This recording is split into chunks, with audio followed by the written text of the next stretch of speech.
नमस्कार दोस्तों, हमारी आज की कहानी है सावली बहू पांचवा भाग।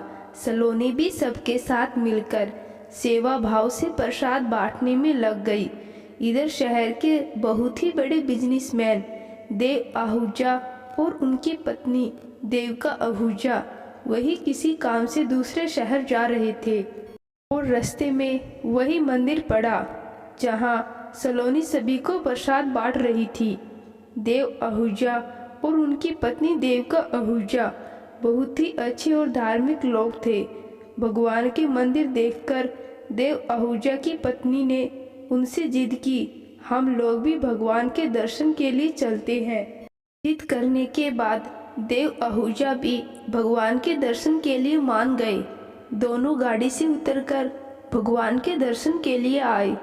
तब पंडित जी ने उन्हें भी भगवान का प्रसाद खाने के लिए कहा। देविका आहूजा तो बहुत खुश हो गई और उन्होंने पंडित जी से कहा कि जरूर।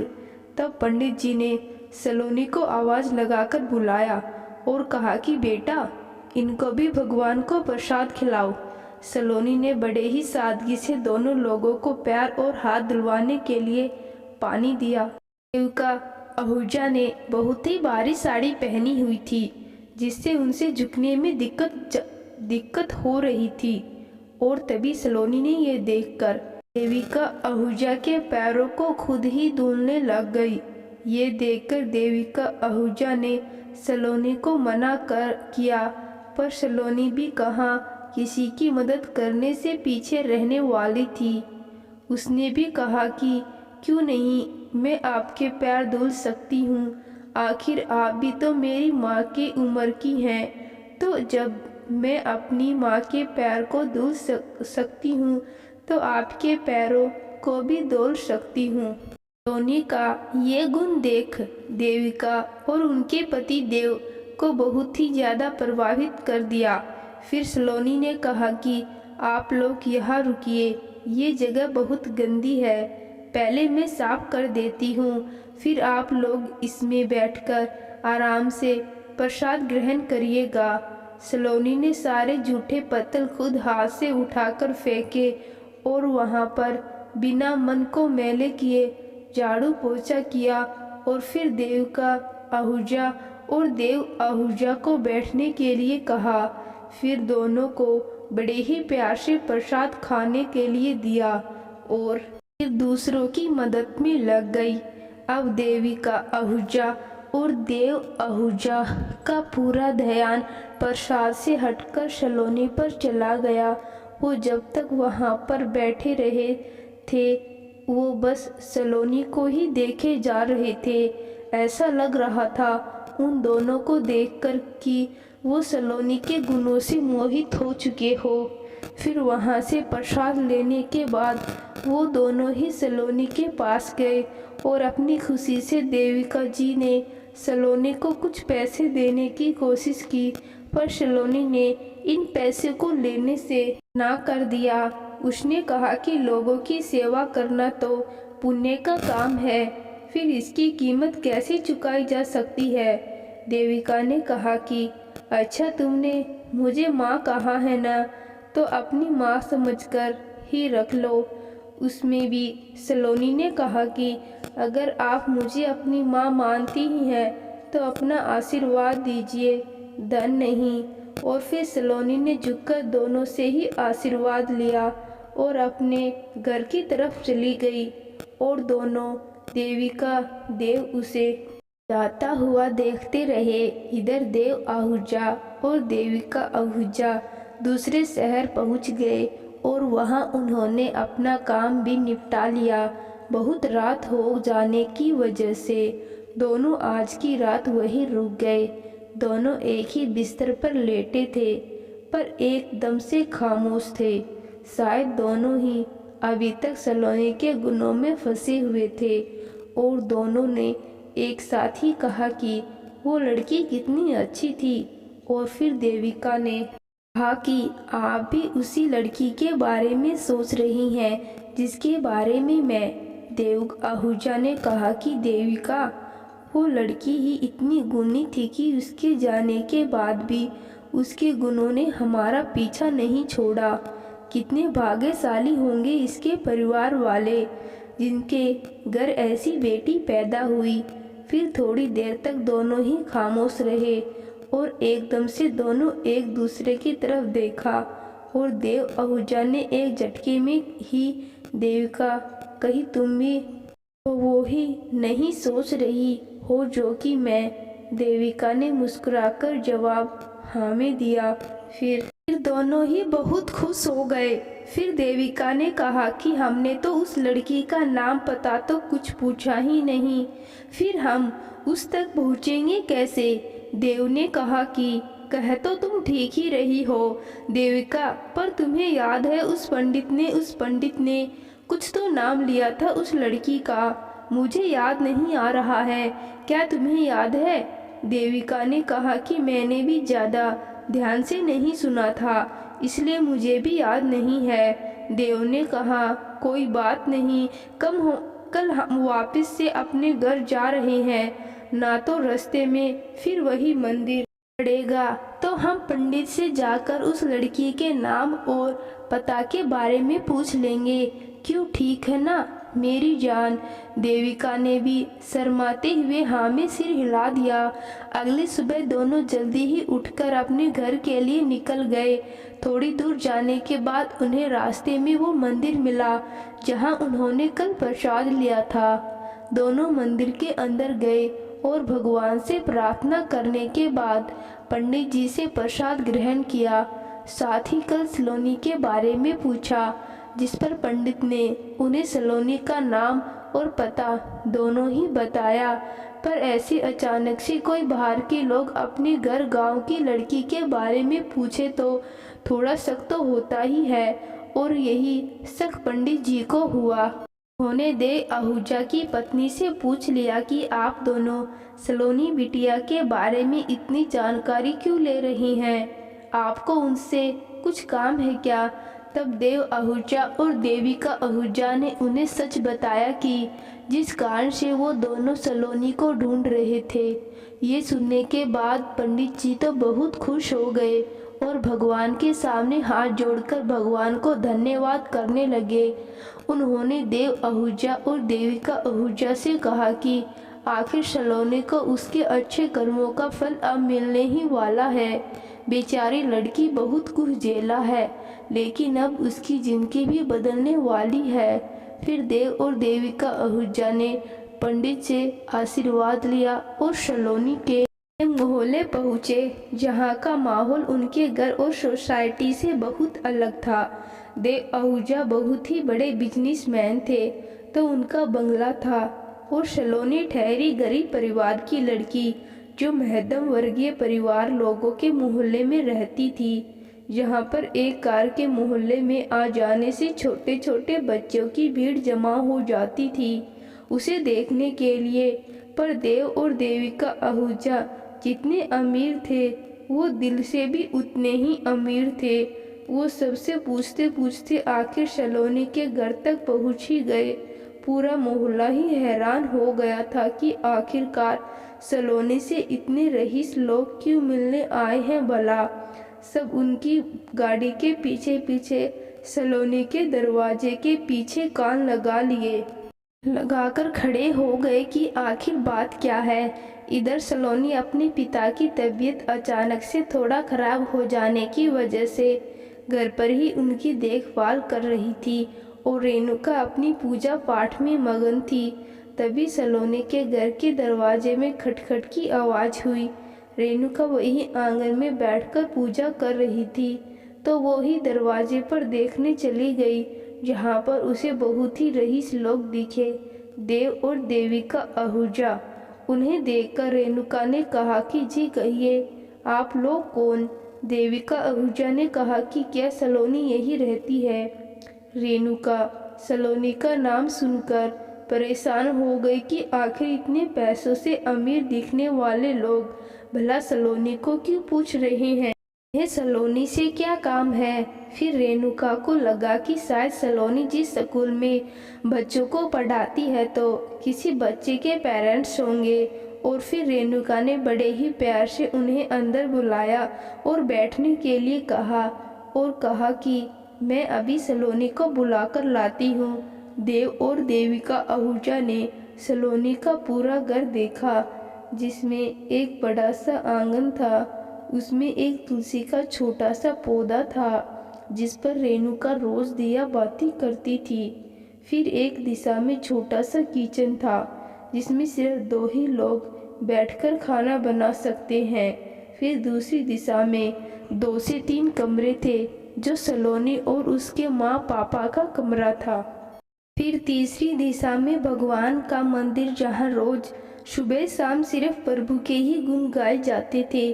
और चौथी दिशा में घर का दरवाजा जिससे अभी अभी देव और देविका आहूजा अंदर आए थे। देव और देविका आहूजा बड़ी ही खामोशी से सलोनी के घर को निहार रहे थे। सलोनी के घर में कोई भी वस्तु महंगी नहीं थी, पर सुकून और शांति तो इतनी जो बड़े बड़े महलों में भी नसीब नहीं होती है। इधर रेणुका भागकर सलोनी के पास गई जो अपने पापा के पास बैठकर उनको दवाई दे रही थी। अरे सलोनी, तूने बताया क्यों नहीं कि तेरे स्कूल के किसी बच्चे के पेरेंट्स आज घर आने वाले हैं? मैं कुछ अच्छा बना देती। देखने से तो बहुत अमीर लग रहे हैं, अब उनको नाश्ता क्या करवाऊं? सलोनी को भी इस बारे में कुछ नहीं पता था, तो वो भी परेशान हो गई कि कौन माँ, मैंने किसी को आज घर पर नहीं बुलाया और मुझे नहीं पता कि बाहर कौन आया है। रेणुका, सलोनी और सलोनी के पिता तीनों ही एक दूसरे को आश्चर्य से देखने लगे। फिर सलोनी ने कहा कि चलो चलकर देखते हैं माँ कि कौन आया है। फिर तीनों लोग बाहर आंगन की तरफ आए। देव और देविका ने जैसे ही सलोनी और उसके साथ रेणुका सलोनी के पिता को देखा, वो समझ गए कि यही सलोनी के माता पिता होंगे। और फिर उन दोनों ने रेणुका और सलोनी के पिता को नमस्ते किया। रेणुका और सलोनी के पिता दोनों का ही स्वभाव बहुत ही सीधा था, इसलिए उन्होंने भी अपनी शंका बिना दिखाए उन्हें बहुत आदर से नमस्ते किया। देविका ने रेणुका से कहा कि अगर आप बुरा न माने तो हम आपके लिए कुछ लेकर आए हैं, वो आपको देना चाहते हैं। रेणुका ने ना कहने की कोशिश की, पर देविका ने कहा कि प्लीज मना मत करिएगा। फिर रेणुका ने सलोनी के पिता की तरफ देखा और उन्होंने हाँ कहने का इशारा किया। देविका ने ड्राइवर से सामान लाने को कहा, जिसमें 7 से भी ज़्यादा प्रकार के फल भर भर की टोकनी में और 10 प्रकार की मिठाइयाँ और भी छोटे गिफ्ट्स, जिसे देखकर रेणुका, सलोनी के पिता और साथ ही बाहर दरवाजे के पीछे से कान लगाई औरतों के भी होश उड़ गए। फिर रेणुका ने कहा कि जी आप हमें माफ़ करिएगा, पर हम आपको पहचानते नहीं हैं और बिना जान पहचान से इतना सब कुछ लेना ठीक नहीं है। फिर देविका ने कहा कि आप हमें नहीं पहचानती, पर सलोनी तो जानती है ना। सलोनी भी परेशान हो गई कि मैं कैसे। फिर देविका ने कहा, अरे सलोनी, तुम इतना जल्दी भूल गई हमें? हम कल ही तो मिले थे मंदिर में, तुमने हमें अपने हाथों से प्रसाद खिलाया था, याद करो। फिर जाकर सलोनी को भी याद आया और उसने कहा कि हाँ माँ, ये दोनों मुझे कल मंदिर में मिले थे जब मैं अपनी मन्नत पूरी करने गई थी। तब जाकर रेणुका और सलोनी के पिता को थोड़ी राहत मिली। देविका ने सलोनी के तारीफ के पुल बांधना शुरू कर दिया। उन्होंने रेणुका और सलोनी के पिता को कल जो भी मंदिर में उनके और सलोनी के बीच हुआ वो सब बताया, जिसे सुनकर रेणुका और सलोनी के पिता को सलोनी पर गर्व हुआ। और सलोनी के पिता ने कहा कि जी हमारी सलोनी है ही अपने से पहले दूसरे के बारे में सोचती है। देविका ने कहा कि अगर आप लोग बुरा न माने तो एक बात कहे। रेणुका ने कहा जी कहिए क्या बात है। फिर देविका ने थोड़ा आमजस्य से कहा कि सलोनी आपकी बड़ी बेटी है या कोई और दूसरी औलाद है आपकी? ये सुनकर रेणुका और सलोनी के पिता हैरान हो गए। सलोनी के पिता तो गौरी से उसकी गलती पर बहुत ही ज़्यादा नाराज थे और गौरी ने जो कुछ भी रेणुका के साथ किया था उसके बाद रेणुका भी अब गौरी से बहुत नाराज थी। जिस पर रेणुका ने देविका से कहा कि क्या बात है, आप ये सब क्यों पूछ रही हैं? देविका ने कहा कि आप बुरा या कुछ गलत मत सोचिएगा हमारे बारे में। तो दरअसल हमें जो बात करनी है उसके लिए हमारा ये जानना जरूरी है, सलोनी ही बड़ी बेटी है या उससे भी बड़ी कोई औलाद है आपको? और इससे छोटी इसकी बहन है, पर उसका होना न होना हमारे लिए बराबर है। रेणुका के इस जवाब से देविका और देव एक दूसरे को देखने लगे, पर इन्हें दोनों को सिर्फ सलोनी से मतलब था, किसी और से इनको भी क्या लेना देना। फिर देविका ने कहा कि जी मैं देविका आहूजा और ये मेरे पति देव आहूजा हैं। देव आहूजा का नाम सुनते ही सलोनी के पिता हाथ जोड़कर खड़े हो गए, जिसे देखकर रेणुका और सलोनी देव देविका भी आश्चर्य से खड़े हो गए। और फिर सलोनी के पिता ने कहा कि साहब आप इस गरीब के घर, हम तो धन्य ही हो गए। फिर सलोनी के पिता ने रेणुका से कहा कि अरे रेणुका, यही मेरे मालिक हैं जहाँ मैंने इतने सालों तक काम किया है और ये शहर के सबसे बड़े बिजनेसमैन हैं। ऐसा कोई शहर नहीं है जहाँ इनकी कंपनी न हो। फिर रेणुका और सलोनी ने भी उनके आगे हाथ जोड़ लिए। देव और देविका आहूजा ने कहा कि अरे नहीं नहीं, यह क्या कर रहे हो आप? ऐसा करके हमें शर्मिंदा कर रहे हैं। हम तो बस इंसान हैं जो दूसरों की मदद करते हैं बस। फिर सलोनी के पिता ने कहा कि मालिक, आप यहाँ कुछ काम था तो मुझ सेवक को बुला लेते, आपने आने की तकलीफ क्यों की? देव आहूजा ने कहा कि जिस काम से मैं आपके घर आया हूँ उसके लिए मुझे खुद ही आना पड़ता, और अगर आप लोग चाहेंगे तो हमारे बीच ये आने जाने का सिलसिला यूं ही बना रहेगा। रेणुका और सलोनी के पिता ने एक दूसरे की तरफ हैरानी से देखा। फिर सलोनी के पिता ने सलोनी से कहा कि सलोनी बेटा, जाओ जाकर मालिक के लिए खाने पीने को लाओ। और सलोनी वहां से किचन की तरफ चली गई। फिर सलोनी के पिता देव आहूजा से कहा कि मालिक, आप कहना क्या चाहते हैं? हम कुछ समझे नहीं। तब देविका ने कहा कि जी हमें आपकी बेटी सलोनी बहुत पसंद आई है मेरे देवर कुणाल के लिए। अगर आप लोगों के ऐतराज ना हो तो क्या हम आपकी बेटी को अपने घर की बहू बना सकते हैं? ये सुनकर तो रेणुका और सलोनी के पिता के पैरों से जमीन ही खिसक गई। वो बस एक दूसरे को देखते रह गए। उन्हें तो यकीन ही नहीं हुआ सलोनी की किस्मत ऐसे दिन भी दिखा सकती है उन्हें। सलोनी को वो एक गरीब, एक अपाहिज के साथ शादी कराने के दिन देख रहे थे। वहाँ शहर के सबसे बड़े बिजनेसमैन के घर का रिश्ता सलोनी के लिए आ जाएगा, ऐसा तो कोई सपने में भी नहीं सोच सकता था। देव और देविका आहूजा बहुत देर तक जब रेणुका और सलोनी के पिता से जवाब नहीं मिला तो वो दोनों घबरा गए कि कहीं उन्होंने कुछ गलत तो नहीं बोल दिया। फिर देविका ने कहा कि क्या हुआ आप लोगों को? आप लोग एकदम से चुप क्यों हो गए? हमने क्या कुछ गलत कह दिया? सलोनी के पिता ने कहा नहीं नहीं, बस हम लोगों के यकीन नहीं हो रहा कि हमारी सलोनी बिटिया की किस्मत कहीं हमारे साथ मजाक तो नहीं कर रही हैं। इतने बड़े घर का रिश्ता, वो भी हमारे जैसे गरीब और सलोनी के लिए, कहीं ये सपना तो नहीं? फिर देविका और देव के चेहरे पर मुस्कान आई और उन्होंने कहा कि बिल्कुल भी नहीं, ये सब हकीकत है और हमें आपकी सलोनी बहुत पसंद है।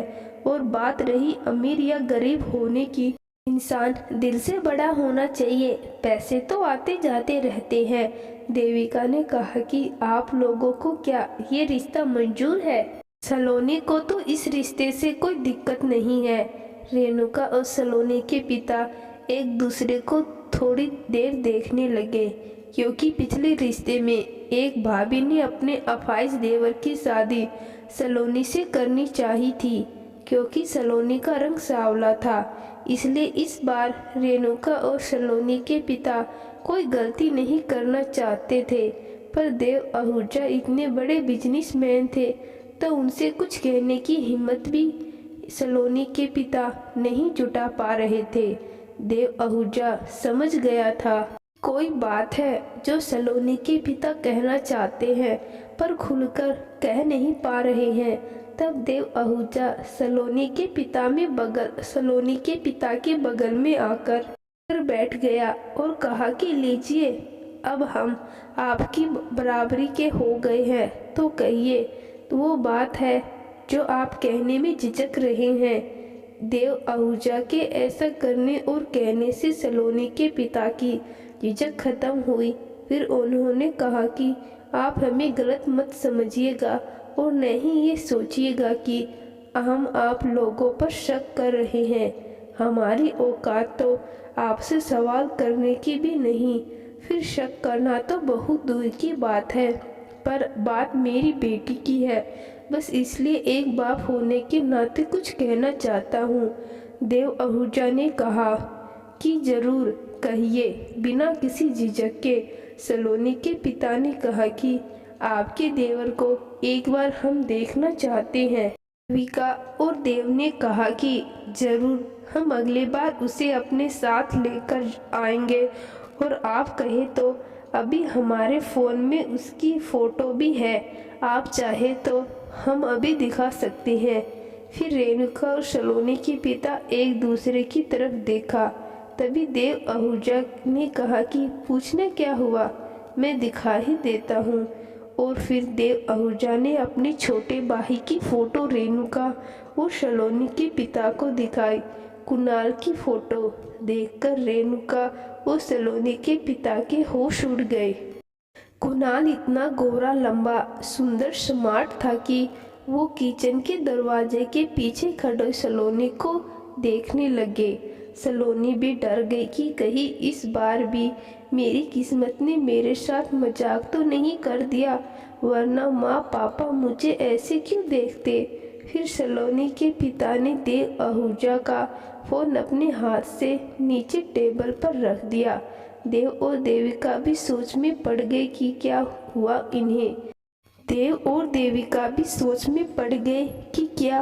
इन्हें। देव ने कहा कि क्या आपको मेरा भाई पसंद नहीं आया? सलोनी के पिता ने कहा कि आपका भाई पसंद है। अरे नहीं नहीं मालिक, आपके भाई को हमारी सलोनी पसंद नहीं आएगी। देव और देविका आहूजा एक दूसरे को आश्चर्य से देखने लगे। फिर देविका ने कहा कि आप ऐसा क्यों कह रहे हैं, क्या कमी है सलोनी में? फिर रेणुका ने कहा कि कमी तो इतनी बड़ी है जिसकी सजा बेचारी बचपन से लेकर आज तक काट रही है। देविका ने कहा कि जी, हम कुछ समझे नहीं, आप खुलकर कहिए कि सलोनी में क्या कमी है। रेणुका ने कहा कि हमने आपके देवर की फ़ोटो इसलिए मांगी क्योंकि इसके पहले भी सलोनी के लिए एक रिश्ता आया था, जिसमें एक भाभी अपने अफाइज देवर की शादी हमारी सलोनी से करवाना चाहती थी, क्योंकि उसका रंग सांवला है और सांवली लड़की से शादी कर ली। देविका ने कहा कि मैं आपसे ये तो नहीं पूछूंगी कि आपकी छोटी बेटी ने ऐसा क्यों किया, पर हाँ, आपको इस बात का जवाब जरूर देना चाहूँगी कि रंग सांवला होना कोई कमी नहीं होती। ऐसे तो हमारे कृष्ण कन्हैया ही सांवले रंग के थे, तो क्या उनमें भी कोई कमी थी? अगर आप सांवले रंग का अनादर या उसे कमी कहते हैं तो आप भगवान पर सवाल उठा रहे हैं, क्योंकि ये रंग उन्हीं का दिया हुआ आशीर्वाद है। देविका की बात को सुनकर रेणुका उसके पैरों पर गिर पड़ी और उसने कहा कि सच कहा आपने, मेरी सलोनी कोई आम बच्ची नहीं बल्कि भगवान की बनाई कोई अनोखी कला है जिस पर उनका आशीर्वाद है। तो दोस्तों, कहानी के अगले भाग में देखते हैं सलोनी की शादी हो पाएगी या नहीं। दोस्तों, आज की कहानी आपको कैसी लगी कमेंट बॉक्स में ज़रूर बताना। धन्यवाद।